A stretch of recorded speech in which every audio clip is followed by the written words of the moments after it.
Welcome, guys, to another episode of Chilltime with Jose for the 21st of February 2020. And welcome to the CSGO segment of Chilltime. So, we had a lot of CSGO recently. We've got, I think, one tournament going on currently for the female CSGO scene. We're going to have two tournaments on for the male scene as well. We're going to be Anaheim. Dreamhack Anaheim's going to be this week. Katowice is going to be on this week as well. And also, as a Mountain Dew recap as well, of all the leagues from Europe, North America, and Australia. And lastly, I think we do have to discuss the Flashpoint qualifiers because they've all finished up. No, we discussed them last time, so that's all good. The global qualifiers. Actually, I don't think we have, actually. I should actually double check, but I don't think we have. So we get the Flashpoint qualifiers out the way as well, because the global qualifiers were ended last week, and that was correct. They did end all last week, and we got all the orgs ready to go. But yeah, let's just talk about, let's go first into the female CSGO scene. So the Kill Game Away for World Farms are currently on at the moment, as we get to the website, so there we go. So currently on at the moment, Dignitas v Carnage, Dignitas 116-14 against Carnage. It's currently ongoing. There's been a bit of few issues with the event. Mainly that the event didn't start on time. The event was meant to start yesterday, but what happens is they delayed for 3 hours, and then they said, oh yeah, it's not going to happen today. Then it comes on today. Then it comes on tomorrow, which is now, today, Friday. They delayed the game by 3 hours, and everyone was like, oh no, not again. We're not going to have another cancelled day. Like, we're not going to have another cancelled day again. You know, and it, But fortunately, it started happening. Assassins are versing Int at the moment. This is like the big female CSGO team final, so a lot of teams had an open qualifier before qualifying for this event. And I think Dignitas going to win it out, to be honest. The other teams, I think Assassins will probably be Dignitas' biggest threat, but I don't see these teams be able to match Dignitas. Maybe Carnage as well. Carnage do make it through consolidation, but it's going to be between Dignitas and Dignitas, Assassins, or Carnage. I don't see the Int's female team making it through, to be completely honest. Even though they joke about having the female called Zero, basically. So that's pretty much for the CSGO Gamer Festival. There's not much I can really analyze there, because I haven't seen any of the teams play that much. But the main ones I do know is Dignitas, Carnage, and Assassins. And it's good to see that Carnage have been really boot camping hard, because they didn't look very good at the previous tournament, but they looked even better now, losing to the Dignitas to the BO1 16-14. So next up we got this. We got good old the Flashpoint Global Qualifiers, which I did cast the NA and EU qualifiers for, but not all of it. I think I casted all the NA qualifiers, but not the EU qualifiers. So basically what happened is that there was 2 spots in EU, SA, North America, and South America. So basically, Avez and Skade both qualified. Avez qualified in the upper bracket. Chaos and August qualified. Chaos qualified in the upper bracket as well. And August, I casted them throughout to qualify in the lower bracket as well. It was amazing to see. And lastly, in the South American bracket, ISIS and Redemption qualified through. Now, recently, guys, Redemption was going through. ISIS can't go to the global qualifier because the South American minors are being held on the same day. And they're unfortunately unable to go. So now Flashpoint are going to have to find another team to replace it. And this keeps going to the debate between ESL 1 and Flashpoint, where that's still heating up as well. As I said last week about Foreign really going after ESL. And he's going even harder now, talking about ESL's new deal and how it's not fair for the players. That players get paid less and stuff like that. And he's really going after ESL here. And this is just another blow to Flashpoint and Foreign. Essentially, it's just another blow, like that, they lose a team because of ESL 1 qualifiers for Rio 2020. And I can understand that ISIS would prefer that, given, the scenario they're in. It's in Rio de Janeiro, very, very close, probably awards more money, and probably has better teams. That's all I'm saying at the moment, objectively. And, so 100,000 global qualifier take place during the ESL 1 minors for South America. And, there we go. And pretty much Avez somehow made it through. And Avez made it on a really, really good winning streak here. They beat a lot of MDL teams as well. And Skade defeated Spirit to take that second slot as well. But I heavily suspected Spirit would take that second slot. But it never came to me.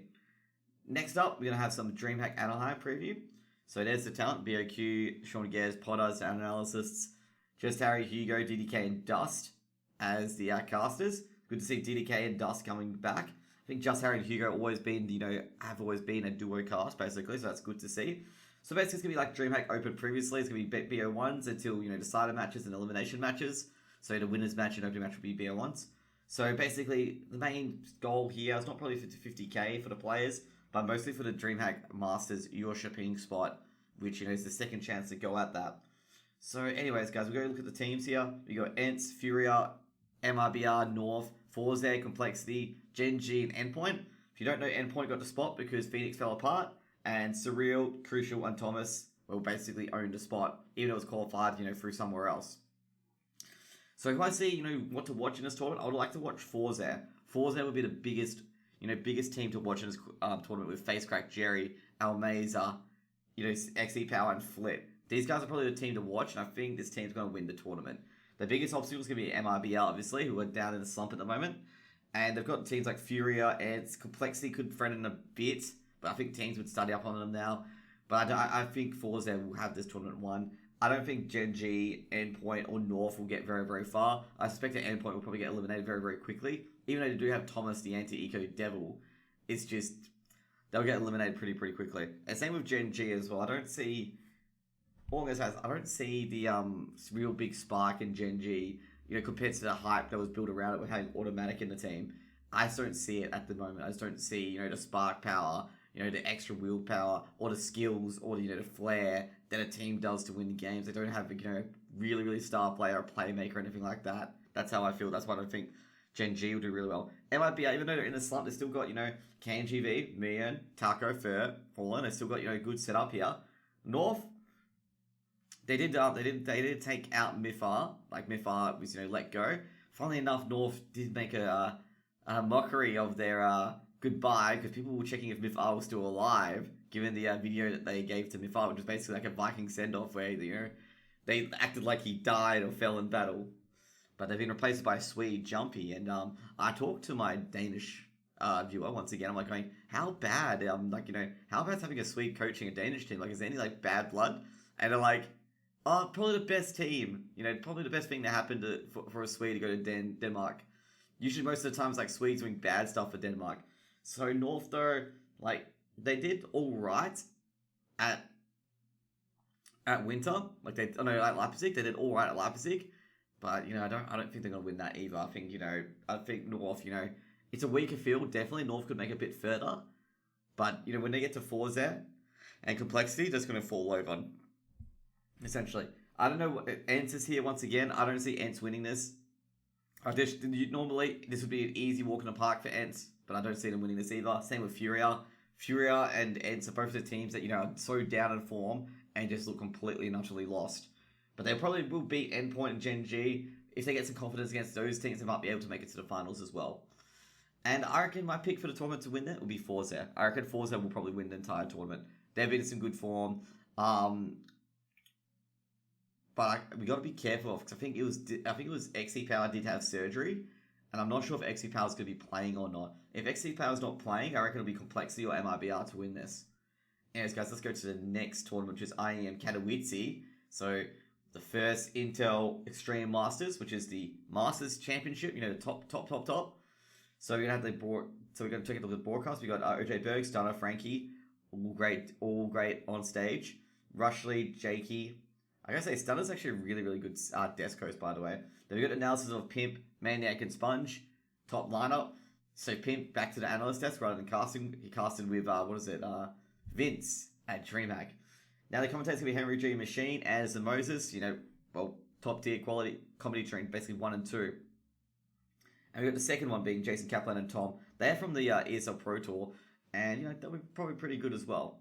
So there's no observer announced yet. There's going to be Rushley and Jakey to be observers as well. So we're basically pretty much just going to be another BO5 Grand Final, which is massive in the CSGO scene. And all the matches are going to be BO3.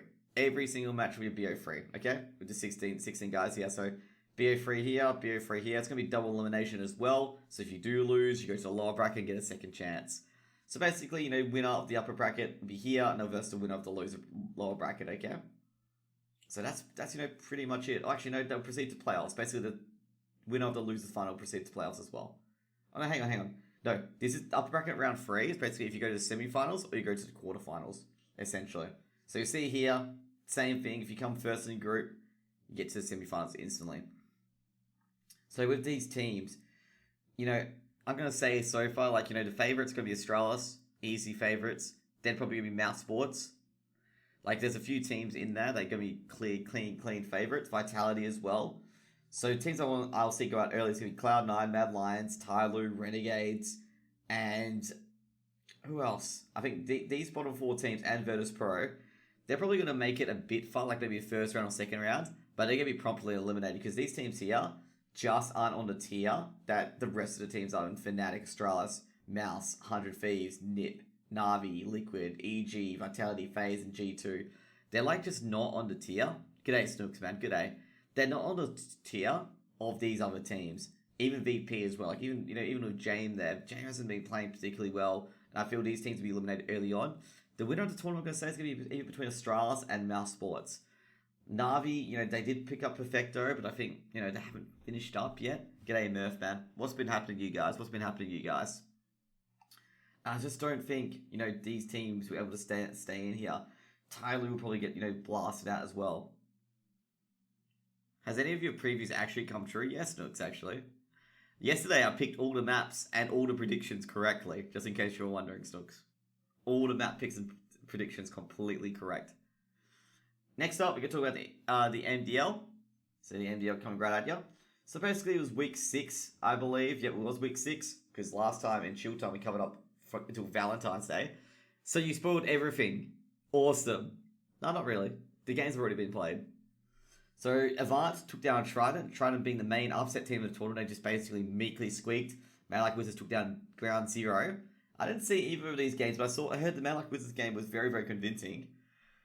So Avant beat Formidable, completely expected. Skyfire beat Incept, completely expected. Ground Zero beat Fury, completely expected. Paradox completely blasted Formidable. Formidable's, confidence must be very, very low at the moment. I casted this game between the 419 and Skyfire. 419 had 3 new players in it. I didn't expect the 419 to really challenge the game, but they did get really, really close, losing 16-12. Then they had Doom and Wolfie in the old core. Chief and Order went to an OT, basically the battle of the undefeated teams. And, Order, they caught Chiefs on the hop. And essentially, Chiefs had to make it back at OT, and they eventually lost to Order in overtime. Ricky, Ustilo starring as well, the new guys on the block, the old guys turning it around. Now, Esper vs. Trident, this was played at 7 p.m. But what happened is that it was meant to be a 6 p.m. game, and there was a guy casting it, but what happened was that they were trying to claim a forfeit, but the Trident player came just in time, so they rescheduled it for 15 minutes later, and then they played it online, they played it online with a caster, but, I could have casted that game, but I didn't realise that they'd done that, and that's pretty much for the Australian scene. Not many games for the Australian team this week, it's only about, 9 games. Next week, we got some big games. Malak Wizards versus Order, MC vs. Rock Candy, Malak Wizards vs. Avant. So these are going to be massive, massive games. And then MC versus the 419. And then lastly, Airborne v Rock Candy. Big games going to be these ones. MC versus the 419, Avant v Malak Wizards, and these 3 games. These 3 are going to probably, basically dictate who's going to be in the top 4, where they're going to be in the top 4, and who they'll be versing in the finals, I reckon. Because getting these tie breaks, especially for Malak Wizards over Avant in Order, would be absolutely massive. So let's get on to the NA scene. So NAC only had the week 3 matches on today. So Recon 5 took down Swore Identity, and Chaos took down Rugrats in overtime. Sander from Rugrats wasn't particularly happy with that because they felt they had Chaos on the ropes, and Chaos were able to just triumph in OT. Well, Bad News Bears took down Divine. Expected. Bad News Bears is the Riot Squad crew, and they're just way, way too strong for MDL. I'm going to say that. Station 7 did defeat Team 1, and Team 1 used to be one of the better Brazilian teams, but they've been in a tailspin ever since. Mythic took down Big Frames. Divine took down Thunder Logic. Sword Enemy took down Affinity, one of the South American teams. Not going so well in NA at the moment. Mythic took down the New England Whalers, and Oceanus took down Station 7. I actually watched the Ocean 7 Station 7 game, and I'm going to say with Oceanus, they won T-Side Nuke. Just picture that. Okay, they won T-Side Nuke, I think it was 10-5. And Station 7, you can't allow that to happen, basically, because you're going to get punished every day of the week if that happens. So next up, we're going to have the EU MDL. And I'll tell you now, guys, a lot of action happened in the EU MDL, as you see here. All these games happened. Holy moly. There were so many games, and even games tonight. So we'll go with the start. I casted Prosto v Demolition Crew. Prosto deserved that win 100%. Jack Molino records their first win, taking out the Unicorns. Unicorns are definitely probably going to go into Advanced.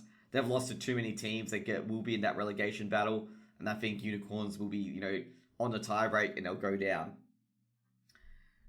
Sprout did beat Namiga. Very, very close game on Vertigo. Namiga almost making an incredible comeback on Vertigo on CT side. They were at 14-15. Namiga had saved off 4 match points, but they just couldn't convert that last round. In fact, they had 5v3 retake and they just squandered it, and that was pretty much it.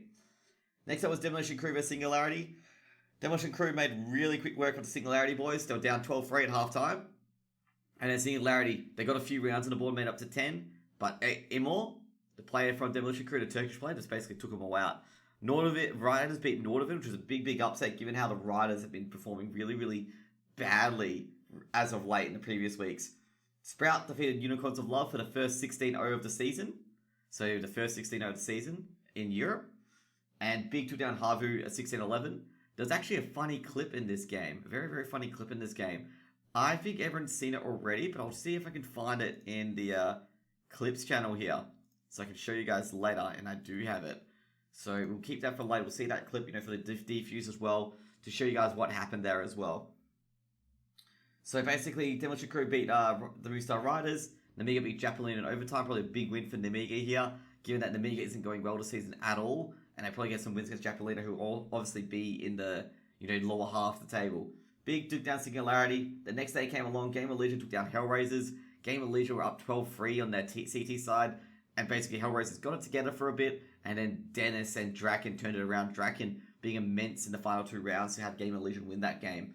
Now, Pact completely dismantled Namiga on Vertigo. Pact won 10-5 on their CT side, I think. And that was pretty much it for poor Namiga there. Actually, no, that was the wrong game, actually. It was on Nuke. So yeah, Pact won 10-5 on the T side and dismantled Namiga completely. Prosto v Havu. Prosto won that game. Havu didn't look that flush. 10 rounds.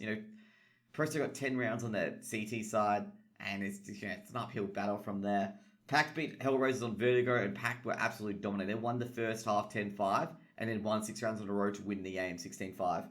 Wizard Kakao v Spirit. Spirit's first game, and Spirit won quite easily as well. They just cruised a victory of 11-4 T side. Yes, T side on Train.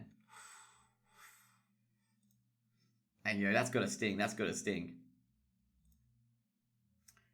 So next up is going to be Game of Legion. Sprout first game beat Game of Legion 16-30. It was a really close game. Japolino dominated the Riders. Singularity gave Spirit their first loss in a big upset, and Nordovid took care of the Unicorns. Also, Namiga did beat Demolition Crew as well on Inferno. Very, very close affairs until towards the end. And then we get to the next set of games. Big defeated Hellraiser. It was actually a really, really close game than expected, given that Hellraiser hadn't been playing really well. Then Spirit defeated Game of Legion 16-14 on Mirage. Very, very close. It came to the last 2 rounds, and to the last 2 players for Spirit who were playing on the CT side. So, XVP, guys, if you haven't heard, XVP have broken apart, and they forfeited here. Hellraisers lost to Japolino, and this is really, resembling Hellraiser's season at the moment, where they're losing to bottom teams like Japolino, who've got to be in relegation, but I think Japolino's going to be safely out by now. So, Spirit, finally, Big is no longer undefeated. Spirit won last night by 6 rounds. You guys weren't here for it, because it was early in the morning, but Spirit, they got the clean set of heals. It was tied up at 10, it was 11-10, and Spirit won 5 rounds in a row to win the damn thing, and Big just couldn't really handle it. Basically, Sirius was, beating Disbalance the entire game, and then Disbalance started popping off, and just Big would just overrun. Next up was Game of Legion v Singularity. Game of Legion won in 16-12, and then once again, VP forfeited their game against the Riders. Proso defeated Unicorns of Love 16-14, as Unicorns of Love keep going down and down and down. Pact beat Singularity 16-10, and lastly, Big, even though they lost their undefeated title, they took down Nordovid 16-9. Now today's game is going to be between Namiga, Game of Legion, Proso Sprout, and Game of Legion and Unicorns of Love. Basically, I'll be casting all these games on this channel, just in case you guys are wondering. And you know what? We're going to go through a few things here on the channel here. We're going to go through this. We're going to go through Havu's strategy here of buying auto snipers. Okay? So it's an interesting strategy on Dust 2. So what Havu do, so I'll show you the clip. So as you see here, Demolition Crew is starting it. This is what they adopted from Havu here. So they all buy auto snipers, and they get the auto snipers out. And just watch what they do here. Watch what they do here. So to buy the auto snipers, and there's Javi here, and David P just spams the auto sniper like this, trying to get as many kills as they can on the B side. As you see there, it wasn't that successful. It got some damage on Javi in the end. But it really wasn't that successful. Really wasn't that successful. So we're going to look at the other one, which is done by Havu. So let's just talk about that here. So this one is done by... This one's done by Havu to Demolition Crew, okay? So just watch Hoodie and Co. Watch this. Like, look at that. They tag up Aiken, they take down Aiken, and they attack down Devo Duvik as well. And as you see there, basically, they know all B defenders are dead, and they go rushing to B, basically. Doto already in, and look at that. Look at that, tactic again. Like, just watch it again and again and again. Basically, Dusha kill the 2 players. Doto and others already, into the map, already into the bomb site. And look at that strategy. Basically, spam auto snipers, delay the B tactics. Demolition Crew haven't even rotated yet. Basically, they have halls control. They have site control as well. And, that's how good this last round of T-half auto snipers are. And that, Demolition Crew couldn't do anything. It was just uncounterable, as you see here. Basically, the players, they can't get across. Like Hoodie, there's 3 players firing auto snipers, and Hoodie was just going left and right trying to tag people up. And Slowy also got a kill as well. And they just couldn't do anything about that. At all. And it was just amazing to watch that. It was amazing to watch that sort of tactic being used. And as, someone puts in there, let's go. So let's go to the clips here. So let's go to the Hoodie clip. So next one's Hoodie's defuse here. I'm going to tell you guys to pay attention to a lot of things here, especially the mini-map. Big thing to pay attention to here with the defuse. So let's run through it one more time. So you go Hoodie going for the defuse here. Now look where Saw is, okay? Look where Saw is. So Saw goes down to CT. And the T's are in ramp preparing for the bomb to blow up. They have no idea that Hoodie's here until they see the smoke in the site. So we'll go through that again. We actually add the sound this time, okay? Hoodie could go to defuse the bomb. That'd be crazy. He's gonna try it. Hoodie's holding it. Can he get it? Watch this. Might as well try. And he does! Whoa! He does it! So that was a big epic play in that game. It didn't really affect the final result much because Big won the resulting 2 rounds to win the map 6 and 11. But this is such a great play. I can't believe that even happened in a game. I literally cannot believe that. Let's just see at the start. I believe before, as Hoodie went down his vents, he passed Tabson. And Tabson did not even peek at Mini. He just went back to T-spawn, as you see here. That's Tabson there. He's just going to T-spawn to save his weapon. He thinks the round's done and dusted. And he doesn't even look to see Hoodie and Mini. And Hoodie's okay, I'll just ignore you. And I'll just go and try and, I've got a smoke. I'll go try and defuse the bomb. Saw goes down at CT spawn. And Hoodie's okay, let's go for it. Bomb's planted for safe. Bomb's planted perfectly. And he does it. He makes it 11. Unfortunately, they do not win off that. They do lose in the end. And it's just some cool things to watch. Cool players to watch as well. I do appreciate the auto snipers. So basically ninja defused. Yeah, pretty much. He ninja defused and the bomb was planted safe, which means that the other players couldn't aim for him through the nuclear reactor. And Tabson could have seen him. If Tabson peeked Mini, he would have prevented Hoodie from doing this ninja defuse. And, the Finnish casters were already I'm going to tell you now, the Finnish casters were zooming out, preparing for the next round. And they're huh? Havu won? What happened? And they had no point of view of Hoodie defusing the bomb. They weren't looking at Hoodie. They were okay, this round's over. And I was the only caster that had my camera on Hoodie. I was oh, it's going to go for the bomb. Wow. Okay. Let's see how he does. He's doing it. He's doing it. He's done it. But that was incredible, man. That was incredible to cast. What's next? So, guys, thank you guys for coming in for Chilltime with Jose for the CSGO section. There's going to be a lot more MDL today as well. And next up, we're going to talk about, well, if you guys are still here, you guys can chill in the politics video as well. If you guys enjoyed the video, subscribe to my channel below for my YouTube. And also go to my Twitch, Twitter, Discord, and whatever. And hope you guys have an amazing day. See you guys later. Jose, peacing out.